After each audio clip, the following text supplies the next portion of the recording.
এক বস্তা টাকা দাও জানি ভগবান, একটা বস্তা।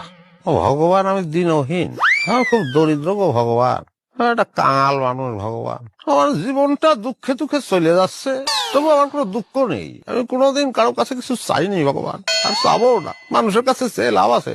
শুধু তোমার কাছে ছোট্ট একটা চাওয়া ভগবান, আমার এক বস্তা টাকা দাও। এক বস্তা টাকা ভগবান, বেশি চাচ্ছি নে, দেবে না? দেবে নে, কাজ কাম থুয়ে হা করে উপরের দিকে যায় থাকে। ভগবান টাকার বস্তা ধপাস করে আপনার মাথার উপরে ফেলে দেন। এই কাঙাল মানুষ, আমি কি কাজ করবো? কেন, কাজের কি অভাব পড়েছে? একদিন কামলা খাটলে পরেই তো 300 টাকা হাজিরা নেবে। ভগবানের কাছে টাকা না চাইয়ে ভগবান যে হাত পা দিছে না, সেগুলোকে কাজে লাগা। কাজেই তো লাগাচ্ছি, সারাদিন যে ভিক্ষে করে বেড়াই, সেটা কি কাজ না?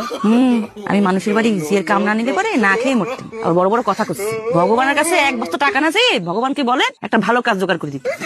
ভগবানের কাছে কাজ চাবো আমি? কাজ চালিয়ে আর ভগবানের দরকার কি? আমি নিজেই তো ম্যানেজ করে নিতে পারি, সেটা না। চাষি হয় ভগবানের কাছে এক বস্তা টাকাই চাবো, সে দিতে পারবে, তার ভান্ডার হচ্ছে অপুরত্ব, বুঝছো? সাথেই থাকো। সে আশাতেই থাকেন, দেবে না ভগবান। দেবে না কিসের জন্য? আমি কিছু বেশি চাইছি না, সামান্য এক বস্তা টাকা, সে অবশ্যই দিতে পারবে। না দিলে পরে আমি সাথেই থাকবো, সাথেই থাকবো। হয়েছে, একটু আরাম করেন তিনি, মেলা চাইছেন তো সারাদিন, আমাকে একটু ঘুমোতে দেন। অসুবিধা কি হচ্ছে? আমার সব আমি সাথেই থাকি, তোমার ঘুম তুমি ঘুমোতে দাও। কথা বলেন না, মনে মনে চান, মনে মনে। মনে মনে কিসের জন্য চাবো? আমি মনে মনে চাবো কিসের জন্য? আমি তো অপরাধ করতেছি। আমি ভগবানের কাছে চাবো, আমি সকালে চাবো, দুপুরে চাবো, বিকেলে চাবো, রাতে চাবো, দিনে চাবো, আমি দোষায় চাবো।